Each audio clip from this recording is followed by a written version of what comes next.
Hi guys and welcome to James Haskell Live, the very first live stream we've had on Body Fire TV. Now you've seen a little bit about some of the bloopers we've had on our channel before, but today we're going to talk about rugby, fitness, nutrition, and if you want to get interacting with us, then please use the hashtag JHLive. You can do it through our Twitter at JHBodyFire. You can also tweet me at James Haskell. Just make sure you use the hashtag.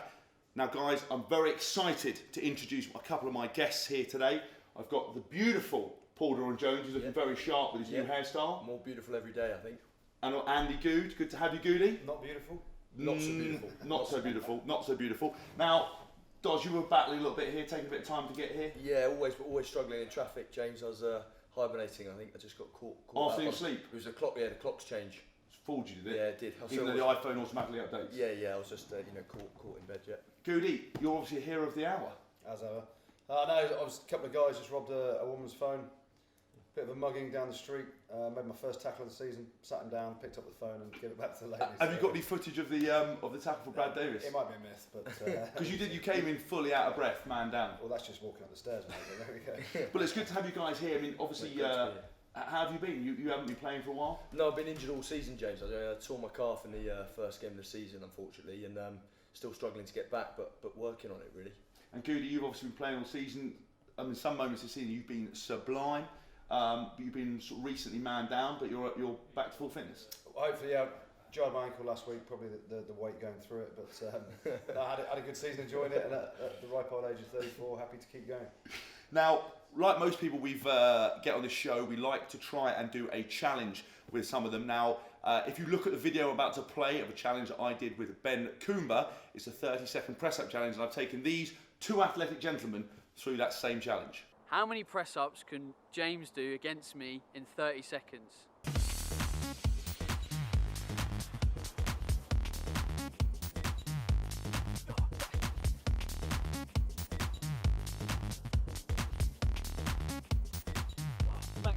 Max reps. Obviously, both these boys are known for athletic prowess. I took the boys through the challenge. Now, what I want you guys to do is go to our Facebook, Body Fire TV, Body Fire, and have a look, and please vote to which one of us you think will win that 30-second press-up challenge. You've got Andy Food, aka the Darb. Short distance to go. Very short distance, belly's only about that far off the floor. Yeah. You've got Paul, the bigger gentleman, Doran-Jones. Yeah. Safe bet. The BLT, do you want to explain to all the viewers at home about the BLT? Well, formerly the BLT, I was nicknamed in my younger years. Self-proclaimed. Big, lean and tan, but I think it's now just BT, just Big and tan, yeah. Big and tan. Yeah. So look, so whatever you do, go and get your Facebook. Let us know where you think we did and how we did, and we will show you that challenge later. But the most important part of this show is the rugby roundup. Now, it's been a big weekend of rugby, some pretty interesting results. I'm not going to lie to you. Andy, you obviously didn't play in Wasp's game against Northampton, but you were doing some TV work, but you saw it. Pretty epic game, I thought. Yeah, it was. I was up there with BT Sport, analysing the game and stuff like that, and watching it. First half, we started really well. Started really quick. We were 20 points to 8 up, and then obviously we get a penalty. They kick off. George North ends up scoring in the corner, and the referee, for some reason, sends Nathan Hughes off. Now he's done him for attempting to knee him in the face or whatever. Absolutely never a red card, not in any game of rugby I've seen, and it ruined the game. It turned out we were winning 20 points to 13 at the time, and boys battled through, did pretty well. We were 3 points down with 8 minutes to go, and then I think cumulative fatigue took over, and Northampton scored a couple of late tries to go 52-30 winners. So disappointed, but a good effort from the boys. Do you think, obviously that red card is a massive contentious issue? I know Nate's has to go to a citing committee, but your opinion straight away, definitely not a red? No, 100% not a red. There's no intent there. He tries to slow down. Obviously Nathan's coming across to the corner to try and prevent a try. When he realises he's not going to get there, he puts the brakes on, tries to slow down, but George North turns his head into his shin actually. He's done him for dropping his knee, but he's actually into his shin, gets knocked out, and he's refereed it by outcome. He sees George North is knocked out, he then thinks, right, something's happened, I need to go upstairs, have a look at it with the TMO, and has come away and the crowd are baying for blood, and he's given a red card, which, in my opinion, and pretty much everyone else's, it's the wrong decision. To be fair, Nate does have the stopping power of an oil tanker, so it does take him a little while to slow down. It's a high profile thing at the moment, isn't it, though, concussion? Boys are getting knocked out, it's in the press at the moment. the new protocol this season. So I think they're probably hot on it, especially the referees. So I think, like as Andy says, it's the referee's seen him knocked out and assumes there's been foul play. But I agree with Andy. It's nothing more than sort of 50-50 challenge really. Do you think rugby, just off the point of the results, is going a bit soft these days? Like there seem to be cards coming out left, right, and centre. We seem to be sort of panicked a little bit in terms of what we can and can't do. Big hits that back in the day you would have looked at and gone, this is awesome, is now being sort of people are being told off and penalised. There's a little bit of health and safety and growing the game. No one wants to see big injuries, of course not, but guys like yourself are getting bigger and bigger by the day through supplements or whatever, and boys become more powerful. So some of the hits are going in a massive, but there's no rocking anymore, there's no sort of stamping or clearing people out of the way, and the amount of scrutiny on games, the amount of cameras that are out at games, you can't get away with anything. And that whole sort of edge that we used to be able to impose yourself physically on someone with a little bit of controlled violence now is under scrutiny. So if I'm getting bigger with supplements, how are you getting bigger? You're getting bigger all the time, mate. I'm always in Mayfair eating good food, so probably a slight difference to me. You're like that policeman from Noddy the Weeble. When you tip, you just roll straight back to your feet again. You obviously, do you echo Andy's points? Being a front row man, do you think it's getting a bit softer? I think it's just a cleaner environment, a cleaner arena. There's more, there are more cameras. I think that physicality has gone more into the sort of speed of the game and the size of the collisions. I think obviously the sort of dirtier stuff, the darker stuff that you used to get away with, when there weren't so many cameras and so many angles, have gone now. But yeah, I think it's still, the physicality of the game is increasing year on year, and I think you see that by the sort of size of collisions and the amount of injuries, and they've got to protect the boys, I think. I mean, I'm a big fan of rugby league. I love the state of origin stuff. They call it a bit of biffo over there when 3 punches thrown, and it seems to be acceptable as long as you don't go to floor and then kick the bloke. I mean, do you think there's any place for that, or as you say, growing the game, we just got to keep that all clean? Or I think violence like that is a little bit different, punching and stuff. And back in the day, you could always sort out a bit of a row, but in the front row, whatever, there'd be a bit of a fight, and then ref would be like, "Listen, guys, let's get on with it." But in terms of the scrutiny as the game is under now, and the way the game is growing globally with the amount of viewers watching it, you don't really want to sort of get kids watching big fights every week and having played in France and seeing what goes on over there in the top 14, as you did, James. I saw you run away from a lot of fights. He does that every Saturday night. To be fair, I'm the only player with footprints up my back as I'm retreating. Christian Wade scored 3 tries on the weekend. Obviously, he's a deadly finisher. Yeah. Do you think he should be involved with England? I think Wade is, as you said, is potent going forward. There's probably not better than him in Europe at the moment. I think there's a few question marks about his defence. I know he's been working really hard at that. You guys could probably tell us better than that. But no, I think it would be great to see him in an England shirt. He's what rugby's all about: scoring tries and sort of electrifying arenas. And I'd love to see him in an England shirt. After seeing some of the results this weekend and how Northampton played, do you think they're going to win? Do you see them up there? Obviously, the top of the league. They're not there by fluke. They're pretty good at what they do. But I also feel, as we did, you take the game to them, you attack them out wide at times. They are beatable, as any team are. The Premiership's so tight at the minute. Obviously, Northampton have got a little bit of buffer at first place, but there's sort of Saracens, Leicester, Exeter, ourselves, and Bath all pushing, and even Sale come back in the mix now, all pushing to get in that top 4, and you get to a semi-final and final. Even Northampton won it last year off, with a last-minute try. So anything can happen. But fingers crossed, Wasp will be in the mix. This weekend was the big game at Wembley. Saracens Harlequins. Not quite the result that Harlequins wanted. No, so one to forget really. I think if you're a Quins fan, we've been sort of consistently inconsistent this season, unfortunately, in front of a record crowd, which is great for the game and great for everyone involved, for the two clubs sort of putting it on. But for us to get concede 42 points is shocking really. But fair play to Saracens. They're immensely physical. Great, they've got great runners of the ball, and as you know, they sort of, when they don't need to, they sort of don't play too expansive rugby. Kick the ball, play tactically very astute. So I think it was it's one to forget really for Quins. But I think it was a great, obviously a great afternoon of rugby at Wembley. I actually turned up there. There was 80,000 odd fans, I think that's right, at Wembley. I was there doing something for the Tour de France. 89 was it? I think so. And it was an amazing game. Do you think more games should be played at these big stadiums? Yeah, it's great. It's great for us to go and get that experience of playing in big arenas like that. And that if you're not, short of being an England player and playing in test arenas, it's crowds like that you don't come across. So yeah, it's a fantastic day and a great thing for rugby that we can fill that out.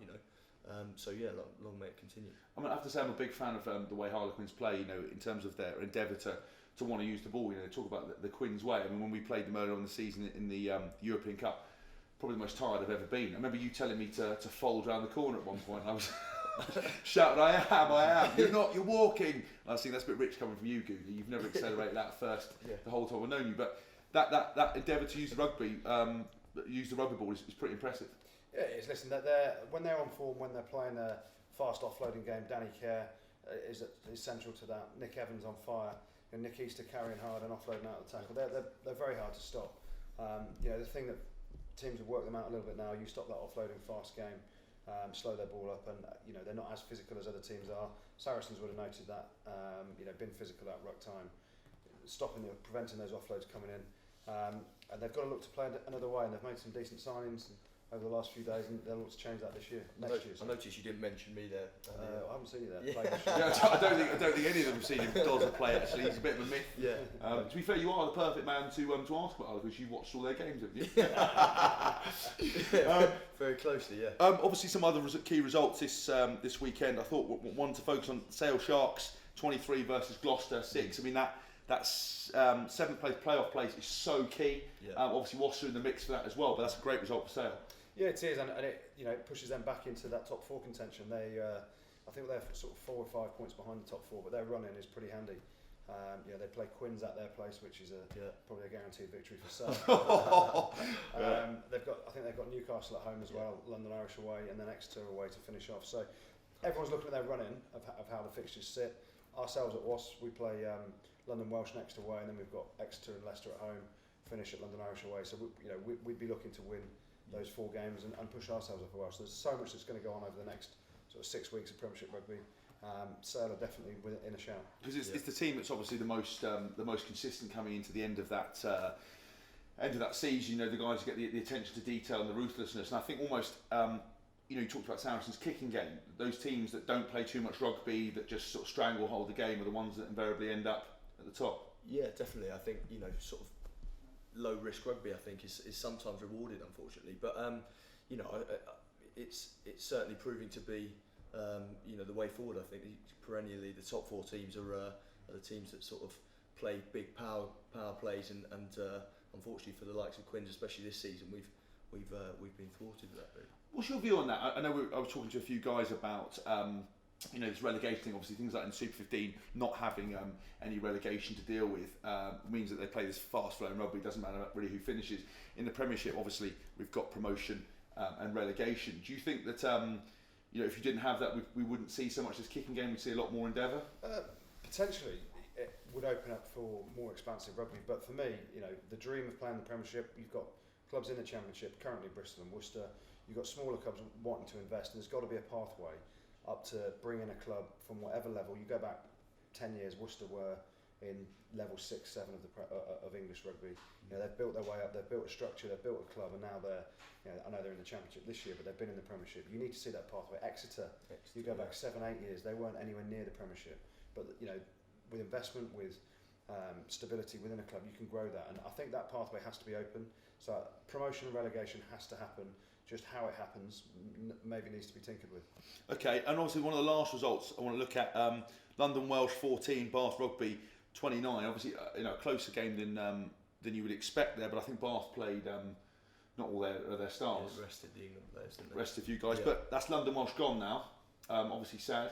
Yeah.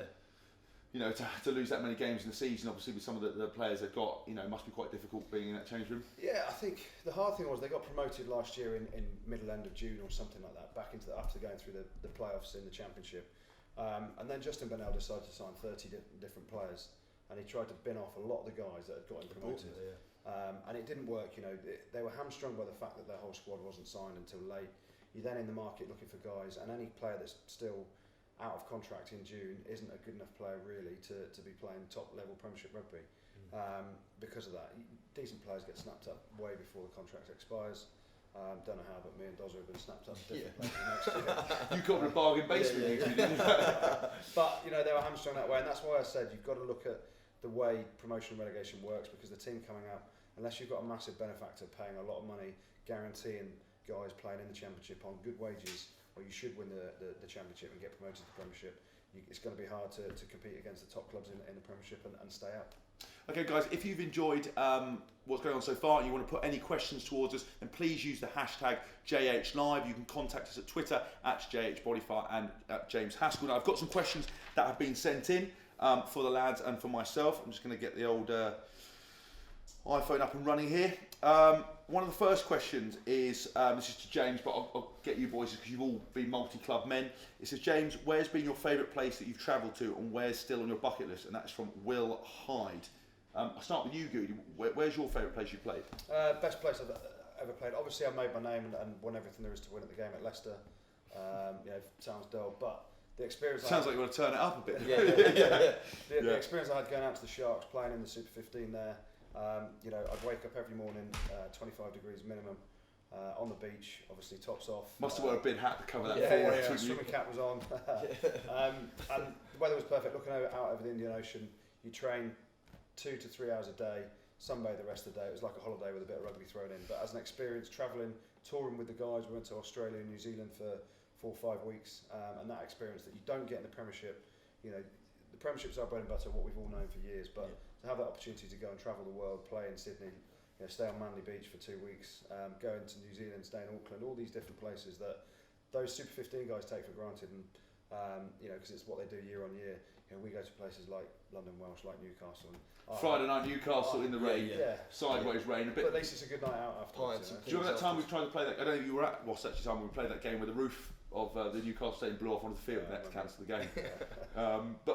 Doz, you've travelled around a few places. Yeah, I think for me, I'd echo Goody really. I think probably tour with England in Argentina, Buenos Aires, an unbelievable city, country. They weren't too happy with us at the time. I think there'd been a little bit of a stir up with the Falklands, so we're getting a lot of sort of swearing and things thrown at the bus. But that's usual for me whenever I leave the house. Yeah, just your banter. My Land Rover's fully filled in most of the time. People try to crash into it. Yeah, but no, it's unbelievable, and to sort of see the different cultures and experience those different ways of life and how that integrates into rugby is one that, like you say, will stay with you forever. I mean, my travelling has been quite extensive. Obviously, Japan, New Zealand, France. I mean, they're all equally different. I think that I'd still like to do some travelling. I'm having an amazing time at Wasp. Obviously, been made captain, I think, because everyone else died. I made you captain. Yeah, Goody made me captain. He had a word with Di, so I've really enjoyed the challenge there. But I think there might be some travelling left still in me, but we shall see what happens. And like Goody says, Super 15 was an incredible place to play. Another question here I've got from Brian Gary that says, I'm a 14-year-old and I'm a centre. Could you give me some tips to help my rugby game overall? I think for me, the fundamentals of playing rugby are neglected quite a lot. A lot of guys get in the gym, try and make themselves as big as possible, and fail to catch, pass, and do the simple things. They can tackle. Listen, for me, if you're a back, you work on these skills. You see the way Quins play, the offloading game, they're passing out of the tackle. It's key, and a lot of things like little 2v1 stuff like that is taken for granted. So the ability, ball in hand, the biggest thing I learned in Super 15 was everyone can pass a ball 20 metres, everyone can play touch games. No one was there with hands like yourself, James, where one in, one unbelievable out, skills. One in, one out on the deck, knock-ons everywhere. And our game over in England is attritional. Yeah. It's not nutritional, that's what I do every day. But it's attritional. So I left the Super 15, came back to England. Is that why you're kicking so terry? You didn't have to kick the ball much. You're toe your own feet. Went to Worcester, and all we did was practice tackling the whole time, rocking, mauling, tackling. And you look at the different ways that they look at the game over there, and you see why the Kiwis, they're all born and they stick a rugby ball in their hand, and that's how they grow up as kids. And skills are the way forward for me. Any advice for yourself? I mean, you've never been near the centre. No, yeah, exactly. I'd just say stay well clear of the front row. I'd have to agree with Goody. I would love to have gone back a few years. I had a little schools day the other day, and it was the same, catch and pass. I think the Kiwis are just the masters of it. You see them; they don't leave any opportunities out on the pitch, and that's why they're the best team in the world, I think. I mean, contrary to what Goody said and mugged me off, the best piece of advice I can give is core skills. Passing, offloading, footwork, carrying, whatever it might be. Practice them 10 minutes after your sessions every day. It should become a habit. Don't go for the gym first and foremost, because no one got anywhere just being big. You know, they might have the power, they might have the speed, but got to have the skills. And some of the most difficult people to tackle in the Premiership aren't the biggest. I mean, Goody's Dart's pretty hard to tackle as well, but never mind. I've got another message here from Ale Villana that says, marry me. I can't, unfortunately. I'm taken. Does? Sending the photo. Sending the photo. What's your Twitter handle? At Paul Doran-Jones. At Paul Doran-Jones. Yeah, Please, any single ladies, send them to Paul Goody. You're fully loved up. Yeah, there's no. I mean, to be fair, you're batting so far above your average. Brian Lara, they call it. You're at your crease. Right, let's put another fish here. Okay, this is for some of the guys here. I've used natural supplements, but it may be quite ill. Do I think it would be okay to use Hella as a pre-trainer? I think I've got to answer that as my supplement range. Yes, but first and foremost, I would look at diet. Not something that Goody's ever really visited, but you want to look at diet first and foremost. Look at whole foods. Look at eating healthy, getting your vegetables in before you choose supplements. Supplements should be a finishing touch, not the go-to. But all my supplements that I've got with my Bodyfire range are fully informed sport tested, meaning that anyone can take them, armed services, professional athletes, and they're always natural ingredients. And the best thing is test one out, see how you get on, and give us some feedback. Someone's written here to me, the post you ran into in Wales being reported is pressing charges. Is this true? Do you deny the allegations? I mean, when you saw that, what did you think? The game's got more physical. Yeah, it's just again, you're looking for contact, not passing. No, listen. When you first look at it and you think he's going to score, but credit to, I think it was Cuthbert came across, and do you know what? It was. I don't think you could have done anything else. You know, people say, "Why didn't he score it?" But you watch it back on a replay. You got two guys on your back, and you ended up running into the post, and you did bloody well to get that far. So, I had a tenner on you at 6-1. I'm not sure I'm allowed to say that, but to score, try and you. I don't think you are allowed to. No, so I can't. Yeah, you are. Yeah. Guys, just let you know, if you want to vote for who won the press up challenge, you go to our Facebook page, JH Bodyfire. Vote for who won it. It's 30 seconds, as many press ups as you can do. You've got Athletic Super Good. You have got Paul Doran-Jones, or you've got myself, the BLT, and I don't know what my nickname is. I'm too rude to say on here. We're also going to show you the live footage of how it actually went. Just a couple more questions for you guys. Who is your favourite rugby player, Goody, apart from yourself? My favourite rugby player? That's a good question. Currently, probably Christian Wade. You give him the ball, he makes things happen, exciting to watch. Not only that, but every day he cleans my boots and cleans my car once a week, so I like him. Does he? Yeah. Wait, he cleans cars? Yeah, he cleans my car. I'm going to miss him, so maybe I'll. Who's going to do that for you at London Irish? Probably Luke Narroway. Yeah, get Narroway. He's real good with that. He's got his own chamois leather set. Yeah. He's very good with that. I'm a fan of Wade. That's what I'm saying. Wait, there is a chance. Actually, we should do a vote. We should do a petition for Andy Goode, right? So if you tweet in hashtag Andy G, we'll get him back in the England squad. If we get over 100,000 people, we'll submit it. I'm 35 next week, so I'll play for the Vets. Yeah, right. I've got kind of more. You boys obviously know about injuries in the past, but I've recently had a knee surgery twice due to injury. Do you have any advice on getting back into playing after injury? I mean, that's pretty applicable to you. I think obviously just diligence with your rehab. You know, can't say enough to do that sort of day in, day out. Speak to the doctors, speak to the physios, and then also sort of getting your diet right, sleep, rest. Eating well, and just ticking all the boxes, leaving no stone unturned, really. I'm a big believer that you should most certainly use that injury as an opportunity to get better. Find something you want to improve on, whether it's your passing or whether you want to get a bit more powerful, whether you want to get yourself in great shape. Use that time wisely. Don't just see it as something disappointing, because injuries happen to all of us. It should be seen as a positive, don't you? Yeah, I think, listen, I've been lucky enough to not have too many injuries over time. In terms of working hard in the gym, I haven't done that either. But yeah, for guys that come out and have injuries, as Dozza said, follow the rehab plan. But you go through that little spell. So you have a big injury to start off with. You're hating life. You're hating rugby now because you can't do what you love doing. Then you get out the back of it and you start seeing light at the end of the tunnel when the injury's getting better, and that's when you can really focus on something else in life. So whether it doesn't have to be rugby. You know, find a hobby. Do something different. You know, start some education. Look at work in the city, something different to keep your mind away from rugby. So when you're there, it's fresh, and you can really get back. And when you come back, you're on fire. You go back 18 months, you were struggling with your knee. You went and got it sorted, did all your rehab, came back, and pains me to say it, but it's the best I've ever seen you play for the last year. So, so nice. Haven't heard the end of it, have we? No, honestly, highlight reels up on YouTube, Bodyfire TV at all times. Go to the website www.chbodyfire for all the information that you want. Right, guys, last question. I've got here. What is your greatest rugby achievement so far? A few. I mean, obviously, everyone talks about their first England cap. You know, you get that buzz when it's something you watch as a kid. You know, I actually used to watch Rob Andrew as a 10 and think he was great. Then I met him. Wow, this is live, by the way. This is live. You know, this is live. Yeah. No, but then obviously at Leicester winning the Heineken Cup, as it was twice, and I think just from me. And you won us. You won Wasp the Heineken Cup once as well. Yeah, I played really well for. I was actually playing for Leicester. I got man of the match for Wasp, so I was pretty bad in the final for them. Wasp win it. But then just the experience. My first home game in the Super 15 was out in Durban on my 30th birthday. So there's certain things you remember throughout your career. But I think my most favourite memory and game was the 2001 Heineken Cup final in Paris. We beat Stade Francais in their own backyard to win it for the first time back in Leicester. Happy days. You, Dos? I think probably, obviously, playing for England for the first time against Argentina, lining up alongside yourself, obviously big mates. That was good. That was good. Yeah, that was, mate. That was good. Brings a tear to my eye. Yeah, it does. It does. You've lined up a few places before, haven't you?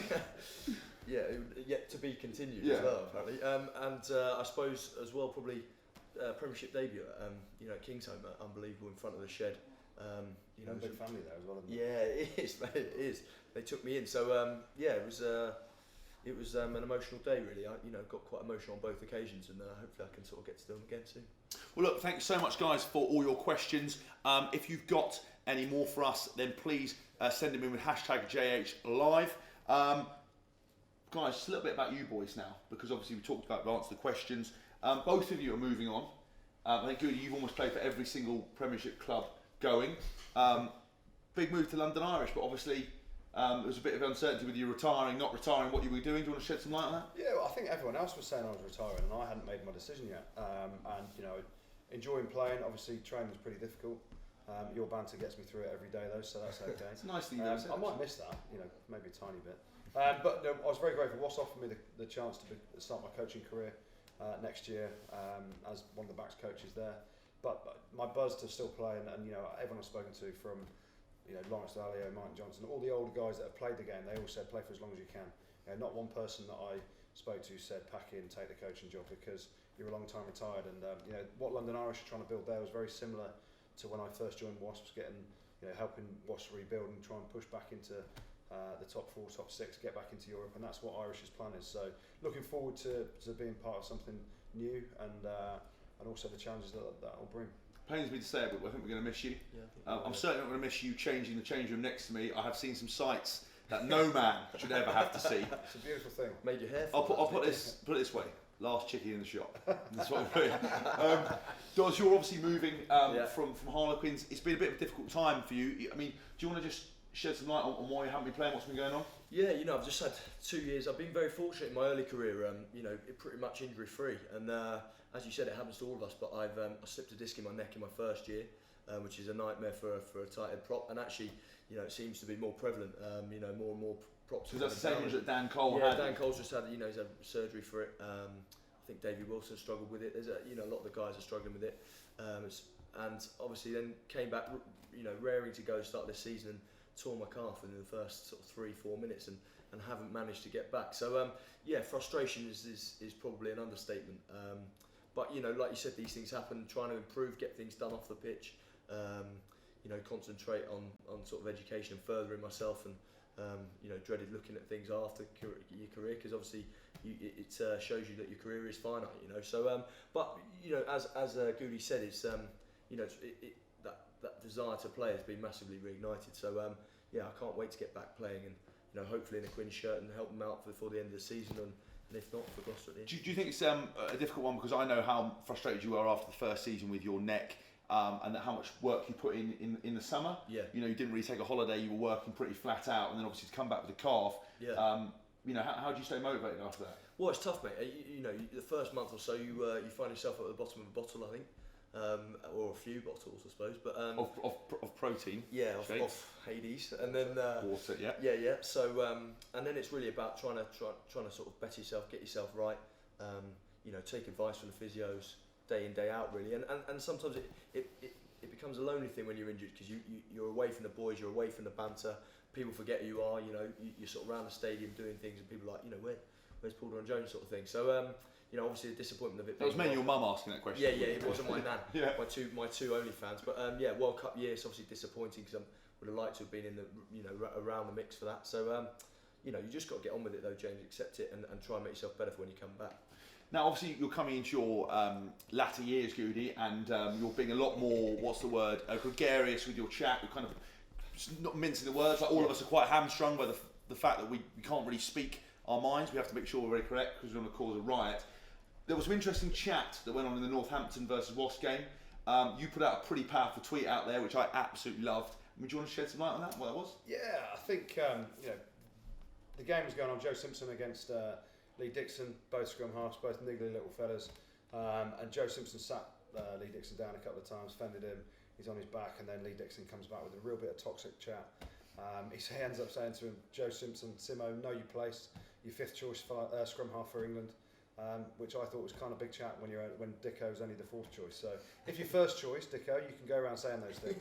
But when you're fourth choice, fourth and fifth doesn't really make any difference. Or just like me at 16th choice, give him 15th choice some banter. It's just not on me. Or just do what I do, which is absolutely zero chat. I don't really talk my way around the field. I don't really have any chat for anyone. I mean, you heard any pretty dodgy stuff? Not to be honest, but I'm normally blowing so hard I can't hear. You know, can't see and can't hear, so I just get on with it. Like I said, you don't hear that much from the benches. Watching the cheap watching seats. the games, yeah. You know, lucky enough just to have a seat. You don't hear a lot in the burger van, so no, you just hear the sizzle of onions. I say a lot when I get there. Just one sort of thing about worst roommates. Yeah. Have you any? I mean, to be fair, you and I roomed together in the tour of Australia, which we've taken a lot of heat for subsequently. Yeah, a lot of heat. Yeah. We were caught. The boys walked past the room and they heard the door creaking and almost coming off its hinges, and they knocked on the door. There was a lot of rustling, and the boys were obviously we've got previous for such. We've got previous, yeah, and the boys were obviously really keen to see what was going on. They knocked on the door. There's a big rustling noise. Opened the door. Paul and I were both in our box shorts, panting out of breath, with some house tunes playing in the background. It was only under further investigation they found out we were doing a topless TRX session. Yeah. Getting ready for Vegas, just doing those extras, which is kind of embarrassing. Committed though. It was committed. Who was hiding in the toilets? No one was hiding in the toilets. no. That's a completely different story. But you've had some dodgy roommates, haven't you? Yeah, I think worst probably Pete Buxton. Poor lad's got quite severe psoriasis. They call him the snowman or snowflake. And he obviously sort of leaves a trail. You sort of see bits of him before you catch sight of him. Yeah, it wasn't the best. I thought I was going to catch something all weekend, but you managed to avoid it. Yeah. We talked a little bit about rugby earlier. About would you change any rules, Goody, if you had a chance? Tens don't have to run. I'd see. Everyone moans about the scrum and how contentious that is. I quite like it because the more resets there are, the more I'm resting, the more I can catch my breath. So, listen, would you change many things? No, probably not. Not in the minute. I think you want a fast-flowing game. You want tacklers rolling away. You want referees on top of that. The one thing I would say, bring back in a little bit of rucking. As soon as you put a foot on the body at the minute, it's a penalty against you. But if you're trying to get rid of, you want a fast game. The tackler's just rolling that. Only takes a second to slow the ball down, get your defence reorganised. And certain teams are very good at that. And obviously off the back of me playing at Leicester for 10 years, Neil Back and the guys were world class at that, and that's why we probably won so much. But in this new age, new era of the game, you want fast flowing rugby. Get the tacklers out of the way. You should be able to scrum halves or whoever should be able to just stick a foot on the body, not anywhere near the head or anything like that, but just under a bit of control to get them out of the way. Or referees just be stronger on it, so we get a faster game. Last couple of questions. Your favourite pre-match meal, Goody? This will shock people actually, because I normally turn up with Tupperware. In the loon. I normally turn up with Tupperware. Got all my macros sorted out, my protein. I like to get some nut butters involved in there. Andy Goode's been the same pre-match meal for his entire career. What is it? You've just spoken double Dutch about nut butters and things like that. What is all that stuff? No idea. That's why he looks the way he does it. Yeah, my pre-match meal every game for the last. I've been playing the game 17 years now professionally. Bacon sandwich, brown bread, bacon, lots of bacon, red and brown sauce, mix it up. Butter? No need for butter. Oh. No, just. God forbid you shove the butter. You know what I mean? Paul? I'll go for the Alan Shearer. It was the from being sort of a young lad playing football on a Sunday morning. It's chicken with beans on top. That's what Alan Shearer had all his career. Hasn't helped me. He was phenomenal. I'm still waiting for it to work. So Alan, if you're watching, And obviously, lastly, you're, you know, we boys, rugby players like to let the hair down after a game. You're famously known for your hashtag Corona time. What do you have post-match? What is your cheat meal? Well, every day's a cheat meal. Every day's a cheat day. No, listen, you play a game of rugby, you've got to be able to have a beer or so afterwards and enjoy yourself. You know, you put so much work in the week, and then you expend. Well, some guys put so much work in the week. Yeah. I hide my way through training. But you play a game and you've got so much energy that you put into it. You deserve to go out into Mayfair and have a few beers. I love how he keeps mentioning Mayfair. Like, it's just how well has he done? Loads of cash. How was you've got loads of cash. He's from Coventry and now he's operating Mayfair. Like it's like Prince to Pauper or Pauper to Prince. Like it's like a fairy tale. Well, it's just a progression in life, isn't it? You just enjoy it as you go and meet people on the way that push you in good places. What about you? What's your favourite cheat meal? I think it'd have to be a curry. To be honest, yeah, just a big dirty curry, as much of it as I can eat, and a few beers as well. Yeah. Because we used to we used to go to the old Tandoori. Yeah, we used to have a little death trap. Tandoori death trap in Twyford. Yeah. All you can eat £7 after rugby trials. When we did England trials together after school games, we'd have curries. It was incredible. We put them out of business after a month. Yeah, my old man as well. You've never seen anything like it. We used to have to roll him out. He's still in there, isn't he? Yeah, I think he is. He set up the body fire offices from that curry place. Now, lads, very exciting. We did the press-up challenge earlier, 30 seconds, as many press-ups as we could do. Before I play the video, we had the voting came in on our Facebook, and James Haskell, 57% of people thought that I was going to win. Andy Goode, 29% of people thought you were going to win. And in a lowly place, where Paul Doran-Jones is an athletic man, actually, he's the only prop I know with a six-pack. He's in decent shape, or used to have a six-pack. Yeah, once upon a time. 14%. Oh, wow. You've got a stinker there. Yeah.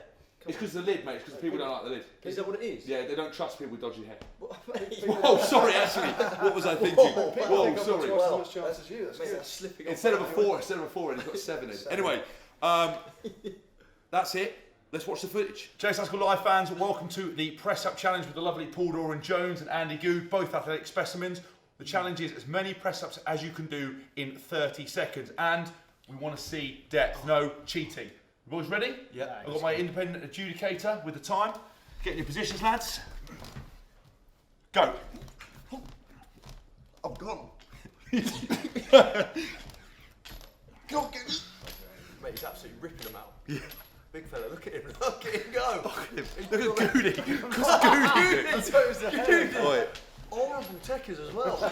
That's my shoulder. Mate, horrible techers, Goody. Well, numbers, numbers, isn't it? How long? I'm starting to slow. I've won this. I've won that. I've won that. Easy, mate. I've won that. Easy, mate. Okay, there you have it. That was the press-up challenge. I've got to say, Andy Goode. The techers, mate. About the numbers, we'll see what the numbers are. There was no depth, mate. Is that because the dart was sitting on the floor? Mate, the problem is my shoulder. Pop my shoulder in the season. What, hitting that bloke on the way and saving the phone? Mate, I've just tackles everywhere. If you just tuned in, Andy Goode, before we started going live, actually tackled a young kid stealing a phone off a woman, which is a hell of a hero move, especially as you hate tackling. So first one of the season, isn't it? Yeah, that's unbelievable. What, James, that's what you're here for. That's how I've got you back in the England team. You've made my tackles. You played exceptionally well. You could be the new badass. I could probably owe me some match fees from getting you picked, yeah? I mean, Paul, well, yeah, a little percentage, is it? Paul, unbelievable. You could be the Marines. I just went off hard, James. I went off hard. I knew you were next to me, so I thought I better go off like a rocket. When I didn't see you boys, I didn't think you had it in you to both to go so hard. I mean, we've got the results in here. We obviously had the voting, but we've got the results in. In last place, with 42, James Haskell. Yeah. You're joking. You're joking. Yeah. So I've beaten you, the athletes. Unbelievable. Yes. Shares in body fire have hit rock bottom. Do you know why? It's because I didn't take my Hades before I started training. Didn't take it. Wasn't prepared. Won't focus.